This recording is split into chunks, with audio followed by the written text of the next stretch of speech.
Hi, good morning, my dear student. Today we are going to discuss your class 12th history, chapter 2nd, King, Farmer and Town. My dear student, we studied in this chapter some important topics. As you know that this is our division class, so that's why we are trying to discuss every and each matter with accuracy. आराम से चलें. I mean to say that को हम धीरे धीरे समझते हुए चल रहे हैं. तो किंग्स फार्मर्स और टाउन जो चैप्टर है, इस चैप्टर में 3 वर्ड है. किंग्स राजा, फार्मर्स किसान एंड टाउन्स कस्बे या फिर कस्बों से विकसित नगर. इनके विकास का क्रम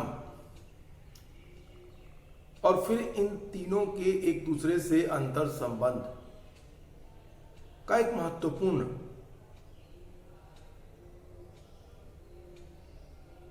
रोल है.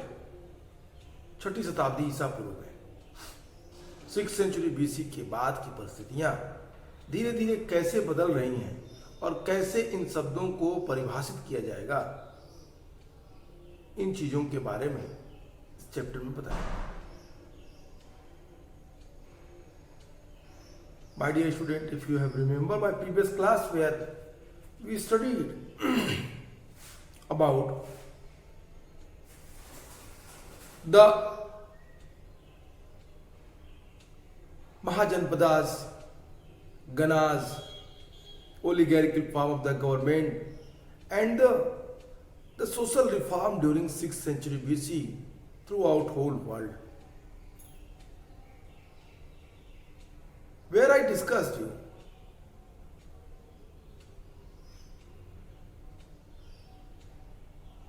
Mahavir Swami, Gautam Buddha, like other reformer also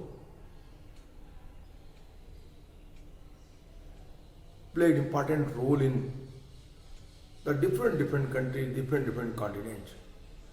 I hope कि आपको ये याद होगा. I hope you have remember that Kangji in China, Confucius in China, Zarathustra in Iran, Aristotle, Plato, Aristotle, and same other in Greek. Similarly, we had seen that in India, Mahavir Swami and Gautam Buddha.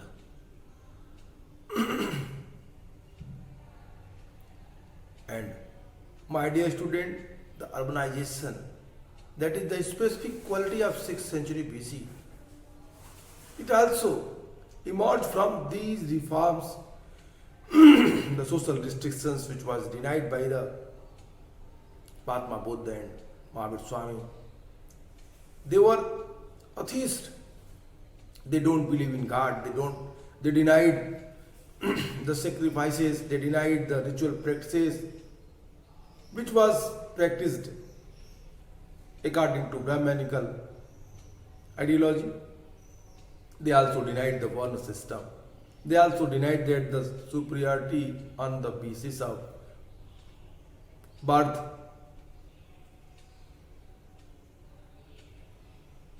Mahatma Buddha introduced some other rules for the traders, like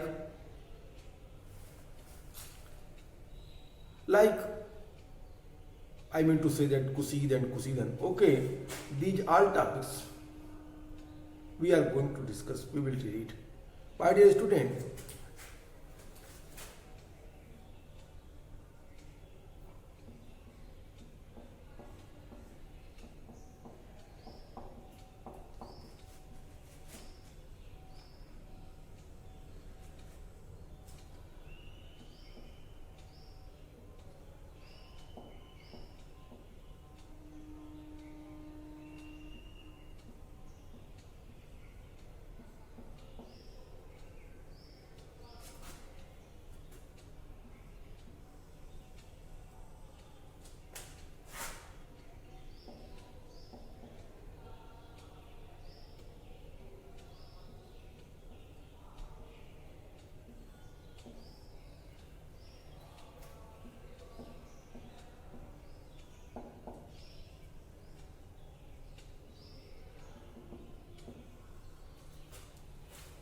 that is what we are discussing. ये वो points हैं जिन पे हम लोग बातें कर रहे हैं, जिस पे हम लोगों ने चर्चाएं की। मैंने आपसे कहा कि किस तरीके से पूरी दुनिया में तमाम सारे धार्मिक समाज सुधारकों ने एक नई क्रांति ला दी। 6th century BC is called the revolutionary era, not only in India but also whole world. As I inform you that the atheist, I mean to say that the sect which emerged during 6th century BC, not only Buddhism and Jainism, similarly 64 sect other who denied the authority of God, who denied that meaning of God, भगवान क्या है, इन चीज़ों को उन लोगों ने अस्वीकार कर दिया। इन लोगों ने इन चीज़ों को नहीं माना और यहीं से जो ये कॉन्सेप्ट था कि भगवान है कि नहीं है, और अगर भगवान ही नहीं होगा तो सारे जो नियम, जो कर्मकांड, जो रीति रिवाज, जो रिचुअल प्रैक्टिसेस, जो बलि सेक्रीफाइसेस दी जा रही थी, उसका अपने आप निरर्थकता सिद्ध हो जाएगी। वो अपने आप ही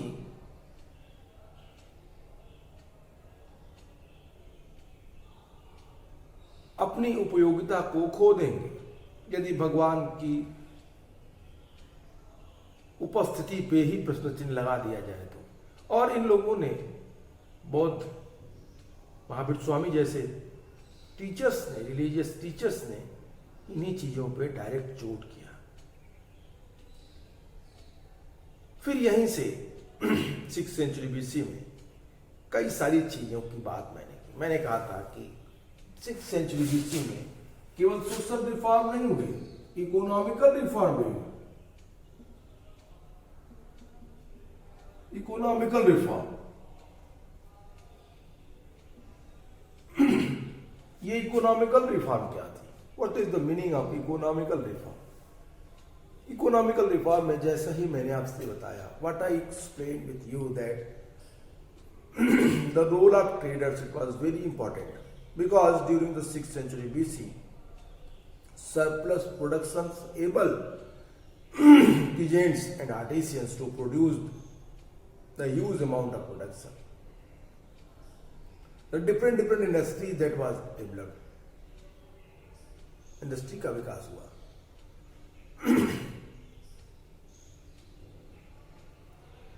कई नगर बने, और जब नगरों ने अपना स्वरूप लेना शुरू किया तो वो व्यापारिक केंद्र के रूप में विकसित हो गए और फिर धीरे धीरे एक बड़े नगर के रूप में स्थापित हो गए। ये वही प्रक्रिया थी जिसमें ग्राम से विश्व से जन से जनपद से महाजनपद का क्रम बना। इसके साथ साथ social reform, economical reform, religious reform,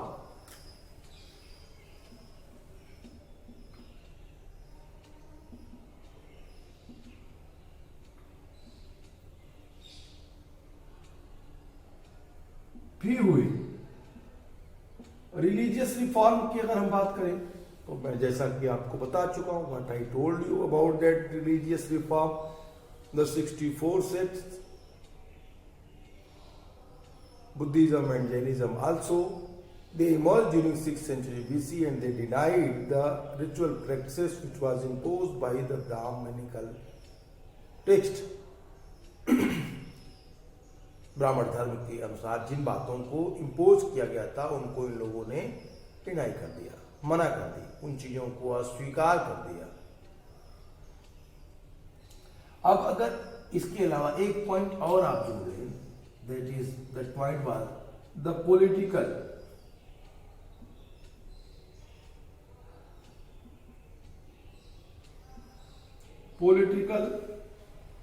changes। Political change क्या हुआ? 6th century BC में तमाम सारे नए राजवंशों का उदय हुआ। The new dynasties emerge during 6th century BC. Dynasties. I taught you about that the mahajanapadas. हमने आपको महाजनपदास के बारे में बात की। हमने महाजनपदों की स्थितियों को आपको बताया और फिर हमने आपसे वहां कहा किस तरीके से महाजनपदों ने नए नए राजवंशों महाजनपदों में नए नए राजवंशों की स्थापना हुई। हर्यंक वंश, नंद वंश, शिशुनाग वंश, सुंग, सातवाहन, कर्ण, तमाम सारे राजवंश धीरे धीरे पूरे उत्तरी भारत में बस छा गए। साउदर्न पार्ट ऑफ इंडिया में भी ऐसे छोटे छोटे चीफ्टेंस का विकास हमें दिखाई देता है। Both topic given in your book, the chieftains and the king and dynasties.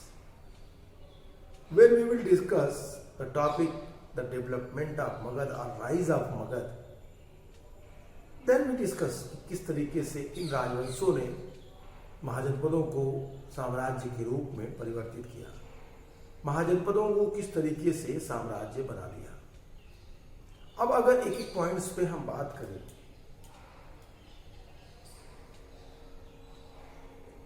In points को देखें तो मैंने आपको आपकी प्रीवियस क्लास में ये बातें बताई थी। कौन सी बातें?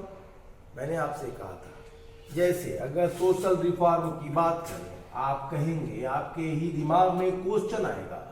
आई mean to say that one question that would be arise in your mind, that how can you say that social reform happened during 6th century BC? कैसे हुआ होगा 6th century BC में सोशल रिफॉर्म? तो इस topic को, social reform topic को आप religious reform से जोड़ दीजिए, तब आपको दोनों टॉपिक्स के साथ आप जोड़ के देखेंगे तो आपको ये पूरा दिखने लगेगा। सपोज मैं अगर इन चीजों को एक पास कर दूं, मैं रिलीजियस रिफॉर्म को और इकोनॉमिक रिफॉर्म को थोड़ा सा ऊपर नीचे कर दो, लाइक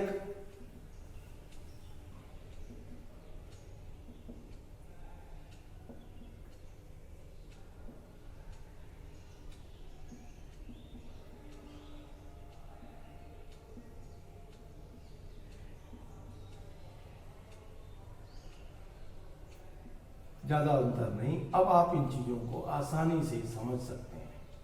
अब इन दोनों को मैंने साथ साथ कर दिया। I mean to say that is easy to understand about that the changes which was occurring during that time on the basis of the social reform and the religious reform. चलिए देखते हैं क्या क्या बदलाव आए, कैसे कैसे बदला। कहता है सोशल रिफॉर्म, रिलीजियस रिफॉर्म। तो आप पहले रिलीजियस देखिए, Buddhism,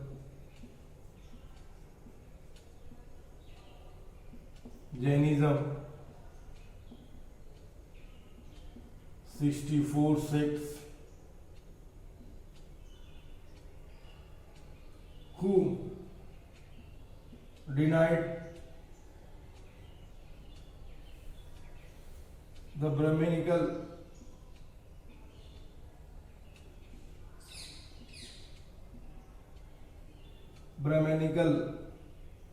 ideology,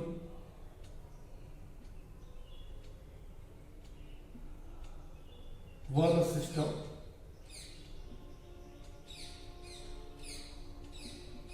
caste system,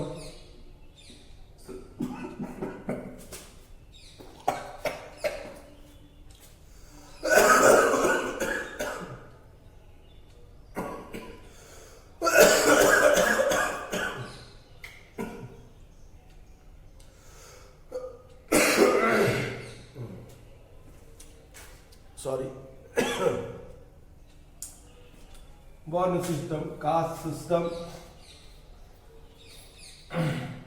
sacrifices,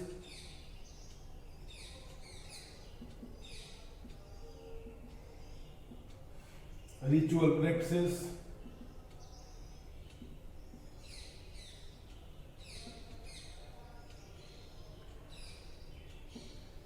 क्या किया इन लोगों ने?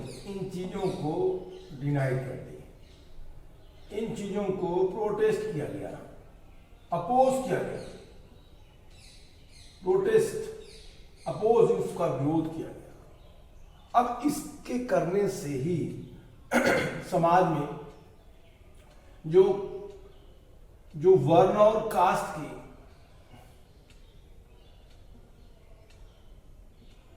की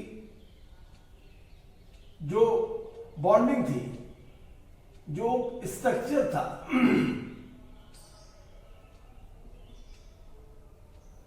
ऐसा स्ट्रक्चर जो इन चीजों को रोकता था, इनके विकास को प्रभावित करता था, वो कमजोर हुआ।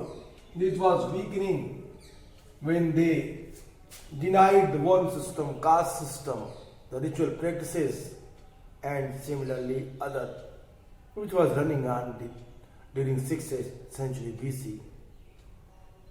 Okay, thereafter, Sudras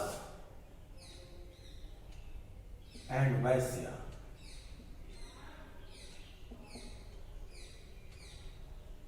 they changed their status, अपने स्टेटस को उन लोगों ने बदला। स्पेशली वैश्या, who called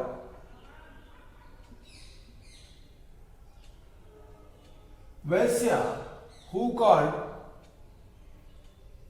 जो थर्ड वर्ण था, जो लोगों के पेट भरने के लिए जाना जाता था, इट मीन्स वो उस काम से जुड़ा हुआ था जिससे समाज के अर्थव्यवस्था, समाज की कृषि, पशुपालन एक नए तरीके से विकसित हो रही थी। कुछ शब्दों का इस्तेमाल किया गया, कुछ शब्द प्रयोग किए गए इनके लिए, शूद्रों के लिए और वैश्यों के लिए। अब वैश्यों ने अपने स्पेशल डिमांड की बात की।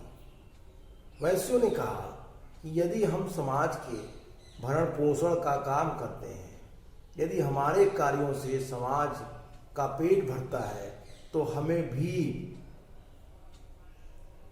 उच्च वर्ण में स्थान मिलना चाहिए, हम भी उपनयन धारण करेंगे। ये लंबा काल, उत्तर वैदिक काल से ही चली आ रही है। लेकिन जब महात्मा बुद्ध और महावीर स्वामी ने इन चीजों पे क्वेश्चन किया, प्रश्न उठाया,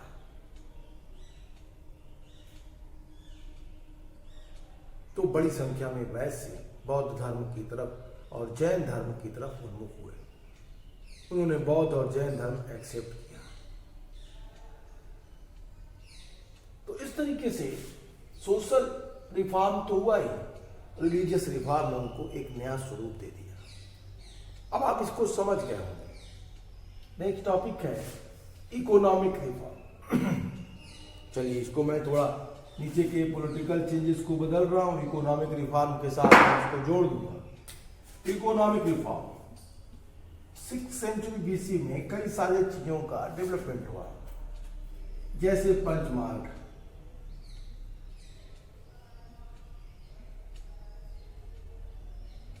क्या था ये? कॉइन्स थी।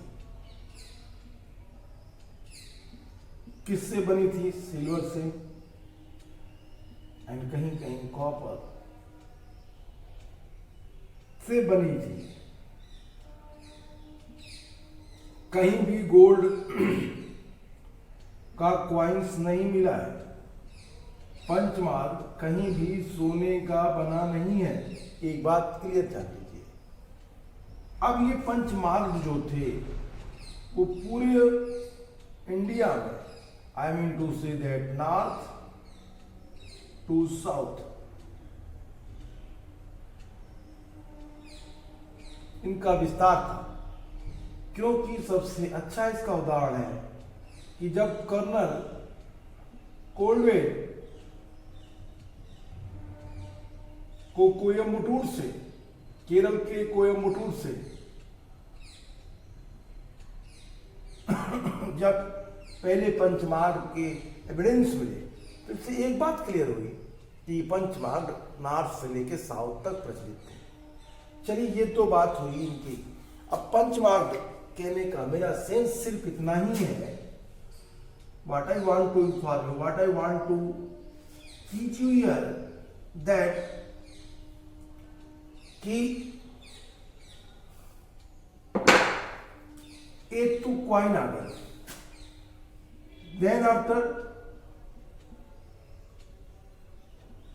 ट्रेडिंग कम्युनिटीज,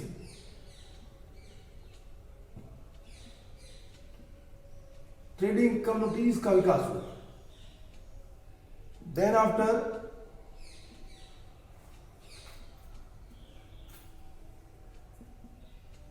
ट्रेडिंग सेंटर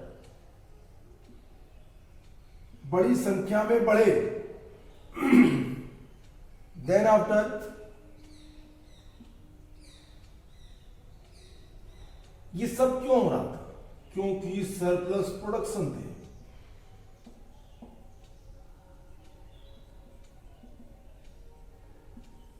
और सरप्लस प्रोडक्शन से एक ग्रुप जो आर्टिशियन का आया, इन्होंने प्रोडक्शन लेवल बढ़ा दी, और फिर जैसे ही प्रोडक्शन लेवल बढ़ा, उत्पादन की दर तेज हो गई, और फिर यहां पे आर्टिशियंस अपने अधिकारों के लिए गिल्ड्स में बट गए। श्रेणियां दिखाई देती हैं, और गिल्ड्स यहां पे बैंकर्स के साथ साथ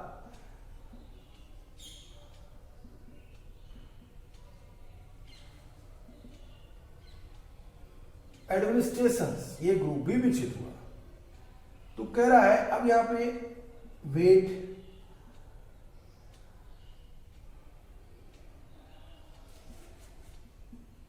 के साथ साथ मेजरमेंट,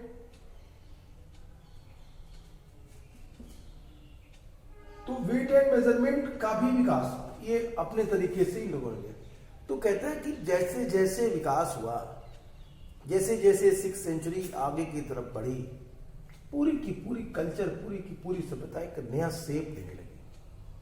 और इस नए शेप ने जो क्षेत्र अगर नेचुरल रिसोर्स से पर्याप्त उनके पास साधन है, I mean to say that if the state, if the janapada और महाजनपद where the proper natural resources available, human resources available, no doubt to say that that type of janpad become more powerful, हो जाएगा, हो गया, like Magadh, Avanti, Kosal जैसे महाजनपदों की अगर आप व्याख्या करेंगे तो ये चीजें उसमें जुड़ जाएंगी। अब इनके बाद इन चीजों को फिर से अगर आप देखें तो अगर इन चीजों को देखें तो एक दूसरे भले ही अलग अलग आपको दिख रहे होंगे, लेकिन सारे पॉइंट्स एक दूसरे से कनेक्टेड हैं, सभी एक दूसरे से जुड़े हुए हैं। अब फोर्थ को जोड़ते हैं, फोर्थ पॉइंट को जोड़ते हैं, पॉलिटिकल को, पॉलिटिकल चेंज। अब ये पॉइंट्स जो है, जो इसी का ये फर्स्ट, ये सेकेंड, थर्ड और ये फोर्थ, आई होप आपको क्लियर दिख रहे होंगे।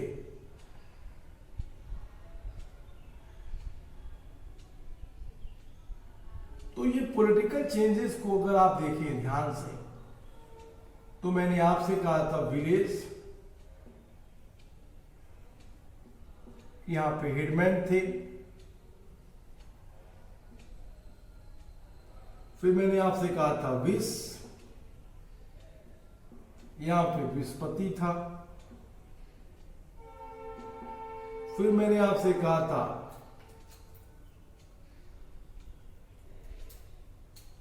जन, यहां पे जन प्रमुख,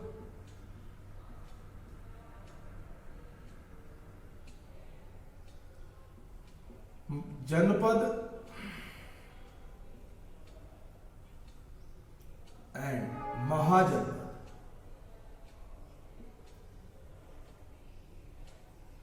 यहां पे आपको किंग्स दिखने लगेंगे।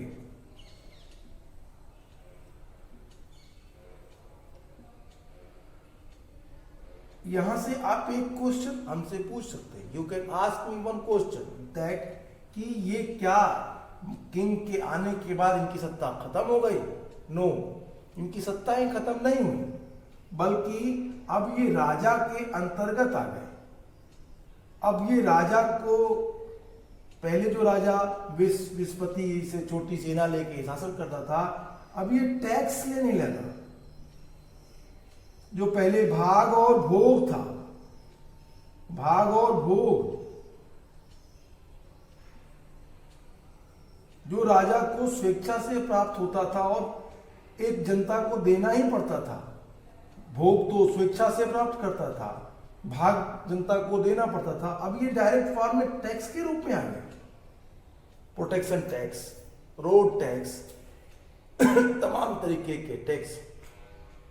कौटिल्य के अर्थशास्त्र में इस तरह के टैक्स की बातें की गई हैं।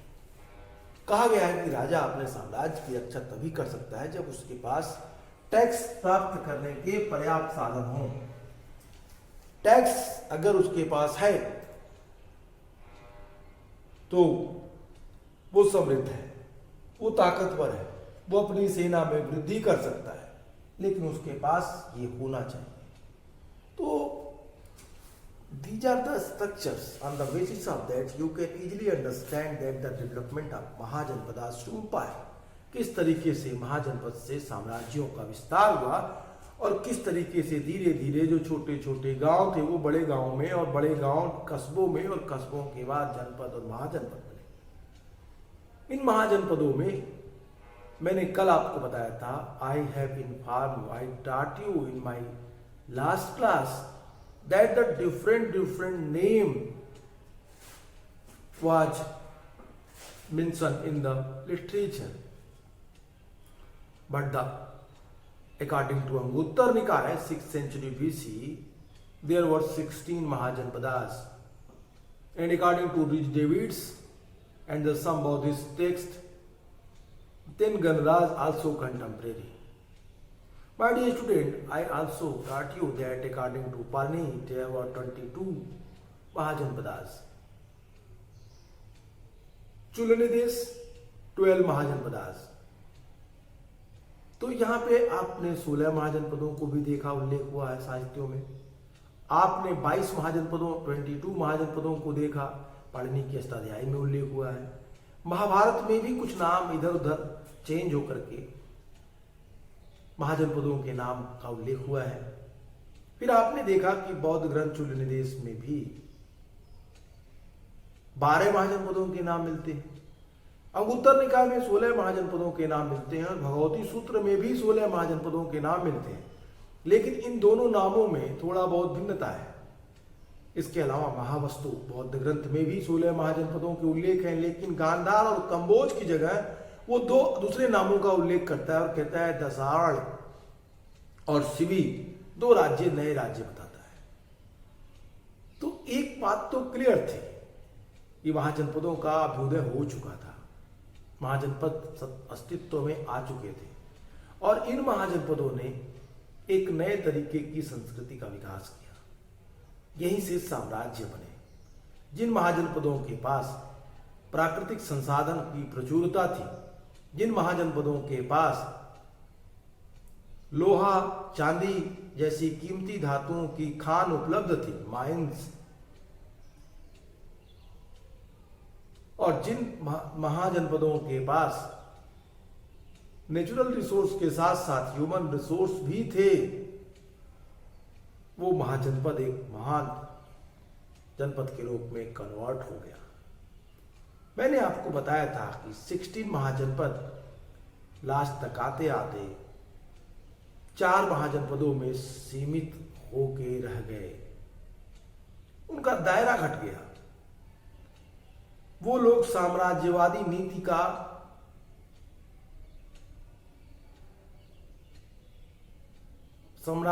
नीति की भेंट चढ़ गए। इन बड़े ताकतवर महाजनपदों के कौन कौन, मैंने आपसे कहा था, अगर आपको याद होगा तो मैंने 4 राज्यों के नाम काउंट कराए थे। मैंने कहा था कोसल, अवंती, वत्स और मगध। और फाइनली ये चारों महाजनपद भी एक महाजनपद के हिस्सा बने, मगध महाजनपद का। तो आज के लिए इतना ही। कल की क्लास में थोड़ा सा इसको करेक्ट करेंगे और मगध महाजनपद की व्याख्या करेंगे। Rise of Magadha title. Good bye and take care.